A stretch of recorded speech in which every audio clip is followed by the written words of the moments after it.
BMW M4 versus Audi RS5, almost 1000 horsepower in this comparison review. You wanted to see more comparisons? Well, that's what you get. Let's go.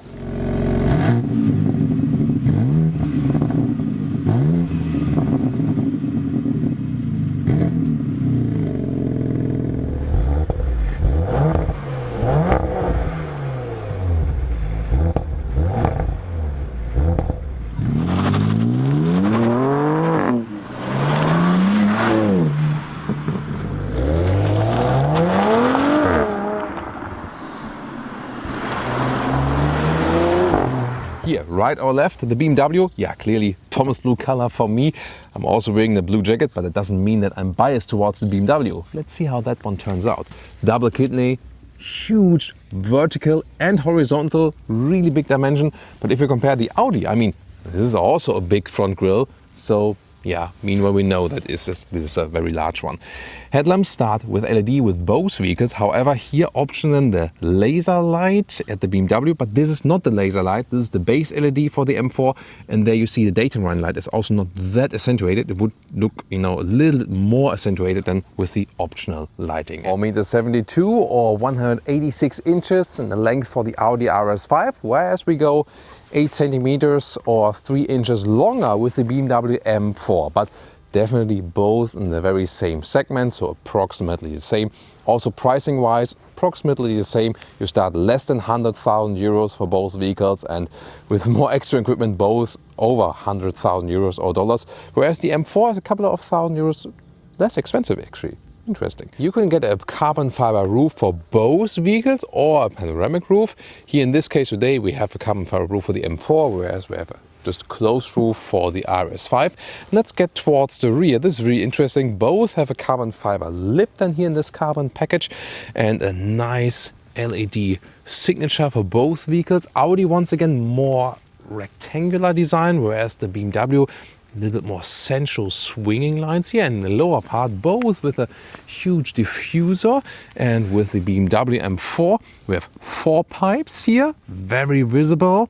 And with the Audi, this is the optional sports exhaust. Here you can see with the black pipe, 2 big pipes, but on the inside they're also split, and you can clearly see the exhaust valve.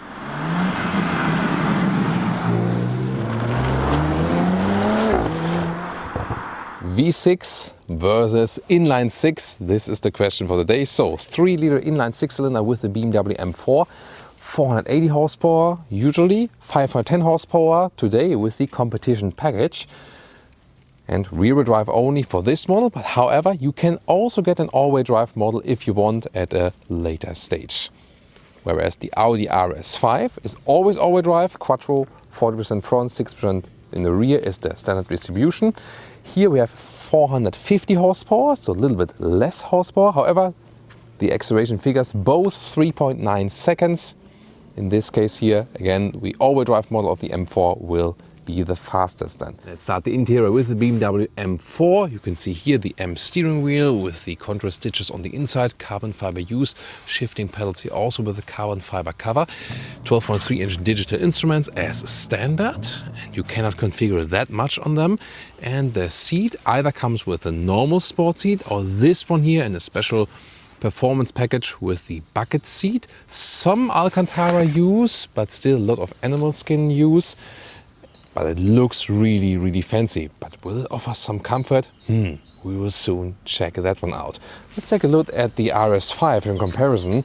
So this sport seat here is standard, so there's no option. But usually it would come with Alcantara on the inside, so a wider Alcantara surface for the Audi. That's definitely better than in the M4. And we also have this lovely Alcantara steering wheel here. That's really my favorite RS badge and just offers the best grip, and I would always go for this one. Also 12.3-inch digital instruments, and here with Audi you can adjust them a little bit more. Let's get inside the BMW M4. Of course a shoe tab here, famous.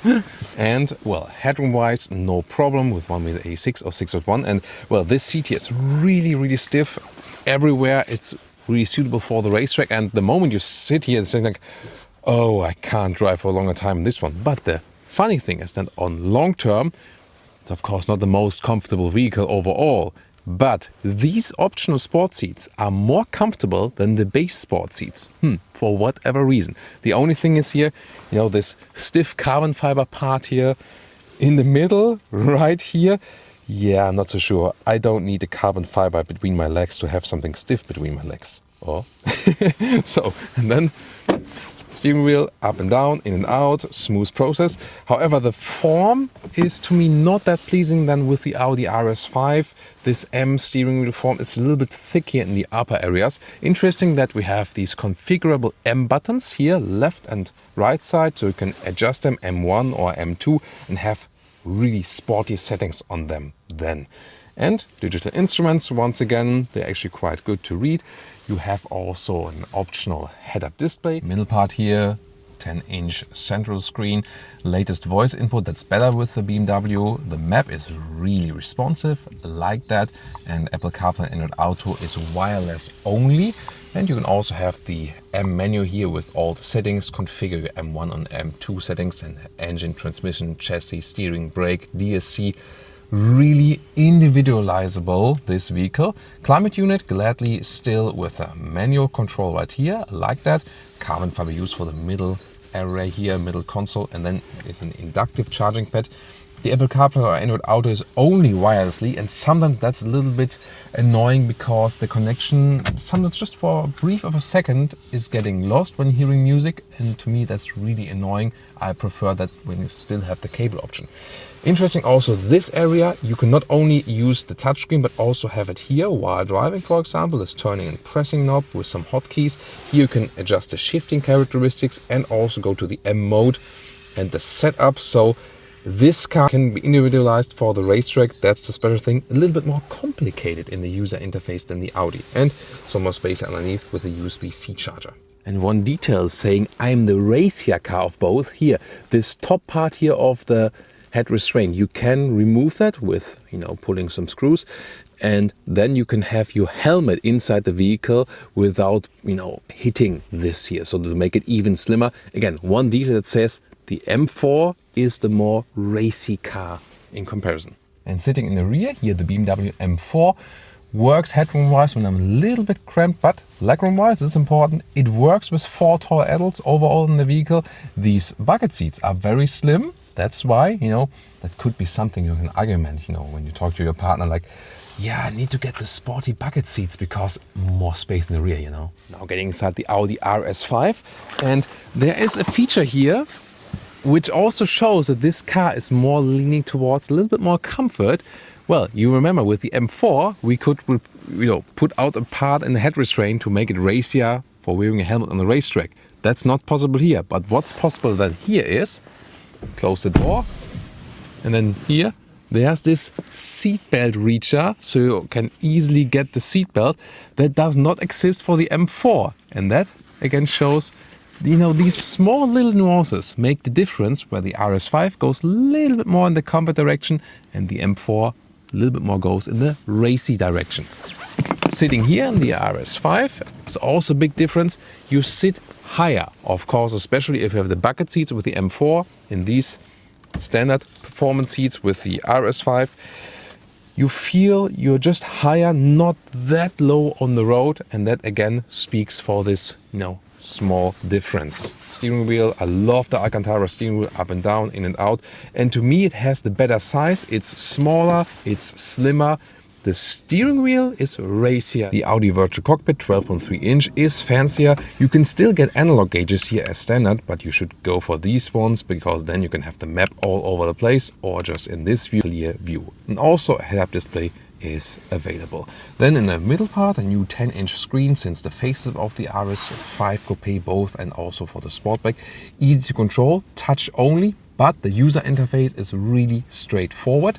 And you can also individualize your RS buttons, for example, because in the RS mode, which you can set on the steering wheel, you can go to the Audi Drive Select, and then here RS1 and RS2, and there can also change the different settings. So, like a similar system than BMW is using, just that you have one RS button for that on the steering wheel. GPS is also really responsive and a clear display, and Apple CarPlay and Auto is here available both wirelessly and with a cable. And well, sorry BMW, but this is the reason why the Audi wins for me in the interior. Yeah, I just love this AC unit. What a nice sound when turning it, and it's just so easy and straightforward to use. Yeah, and this is also quite fancy with the hovering functions right there. So to me, the Audi overall a more straightforward user interface. Lower part then USB-A device, adaptive cup holders, and then nice Alcantara covering also here for the automatic shifting lever. Yeah, however, the BMW would also be available as a manual. That is not possible here. And one of the unknown awesome details in the Audi is here, the cup holders are designed in a way, together with the key, that the key directly fits in here and is really fixed and well stored. Well, and rear seating in the RS5 Coupe, both headroom-wise and legroom-wise, not that good as in the BMW M4 Coupe. And the reason is here, the thick seats, especially in comparison to the bucket seats. So if you would have the M4 with the normal sport seats, the difference wouldn't be that large. But then the difference here to the M4 with bucket seats to here, clearly I cannot sit well here, and also headroom wide, it gets close, yeah. So not really four-tall adult proof here in the RS5 Coupe. That's the reason why Audi is offering the RS5 Sportback then. So what can you load in these performance mid-size coupes? Let's compare the trunks or the boots. Here the width is a little bit less than a meter or less than 40 inches. The length here in the M4 is 36 inches or around 90 centimeters. So that's shorter than in the RS5. However, the height here is quite good. This is 20 inches or around 50 centimeters. Whereas now in the RS5, and you see we folded also seats with both vehicles, that's possible. Here, the RS5 is longer, yeah, the normal trunk length, so almost a meter or almost 40 inches. The width is also a little bit more. However, it's a little bit less deep. So here 19 inches or a little bit less than 50 centimeters. So that's the difference. Overall, I have to say then the RS5 a little bit better usable in the trunk. Welcome to Thomas's Active Comparison Driving Lounge. We're starting with the newer vehicle, the BMW M4. We go here to the M mode button that we have the speed in the middle part, and also assistance systems are drawn back. And we also go to the M1 mode. That's totally fine for public roads right here. And of course it's dry today, so that's fine. And we start about 50 kilometers an hour, and let's see.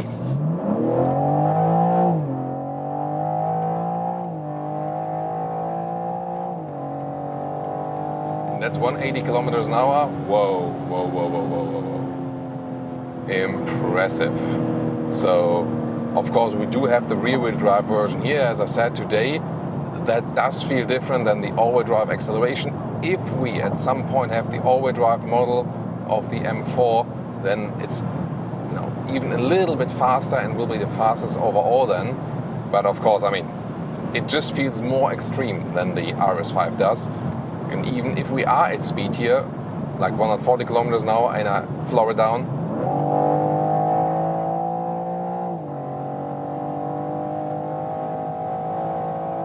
that's 200 kilometers an hour, 125 miles an hour, and there's still always something coming. A little bit more nervous on the road than the RS5 is, so more engaging, definitely sportier, but also I would say a little bit less balanced in a way.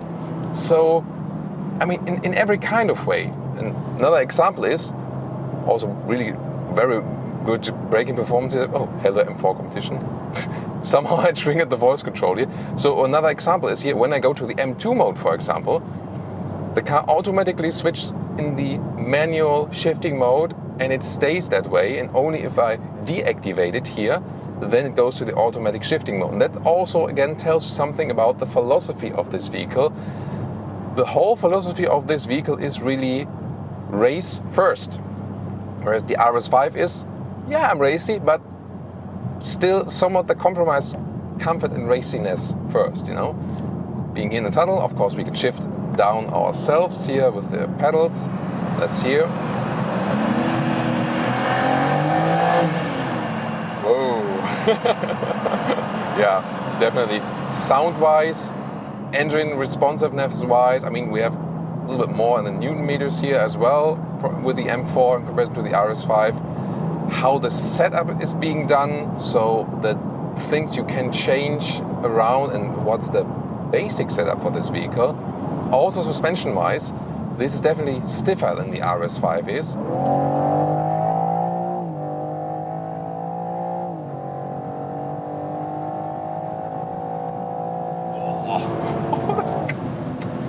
Oh,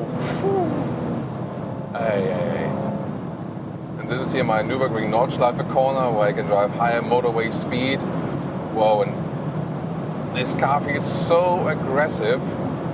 Still hooks up to the road quite well, and you hear the wind noises. So it is definitely louder than in a normal 4 Series or 3 Series. So you always feel that with the M models. And now we're going up Autogefühl's peak. See about the driving agility of this thing. See here, steering wheel, have to turn it quite a lot, but whoa. I can't believe how responsive this inline 6-cylinder is. It's just amazing. No turbo lag at all. This is, whoa. It's really so, I mean, it's smooth, but so responsive at the same time. Now the rear-wheel drive only helps me spinning the car a little bit around, getting just a little bit loose at the rear end without losing control. Once again, the steering is too loose, however.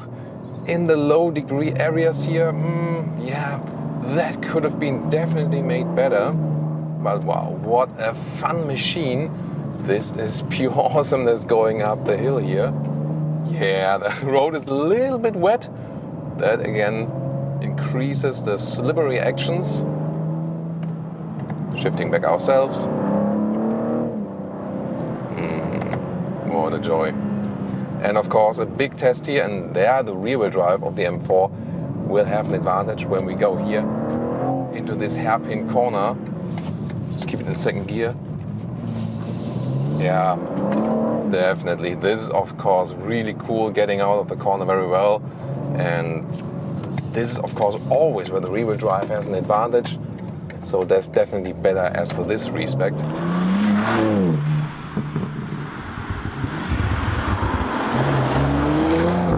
And now welcome to the Audi RS5 Coupe. We put it here in the RS2 mode, the sportiest mode that is available.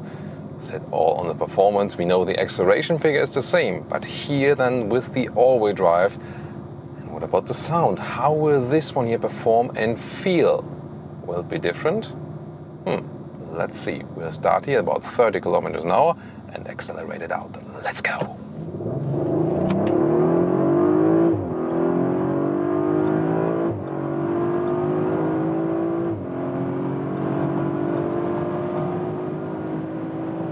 And that's 200. Whoa. 200 kilometers an hour, 125 miles an hour. And once again, great acceleration. One more acceleration. Let's use the shifting pedals. Go down and then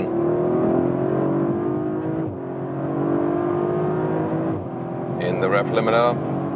And this long turn here, my Nürburgring Nordschleife corner. 200 kilometers an hour, 125 miles per hour. And here again, the car just feels more balanced than the M4. Yay! And our agile driving up the hill here with the RS5. And whoa, awesome. I mean, the performance is definitely there. Yes, the M4 does have a more loose rear axle in that rear-wheel drive version. And if you put the M2 mode there, you can get really loose with the rear axle. Not unlike here where we have the all-wheel drive. Yes, we have rear-wheel bias, but still there's always power on the front wheels.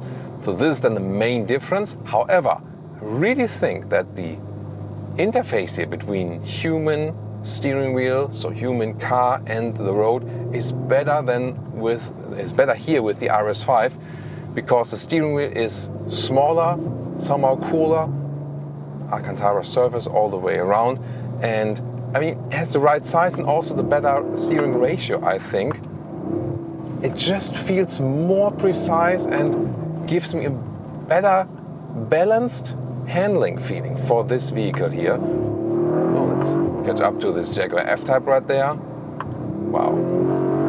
I mean, awesome performance from the engine. Oh, now silent and slow for that doggy.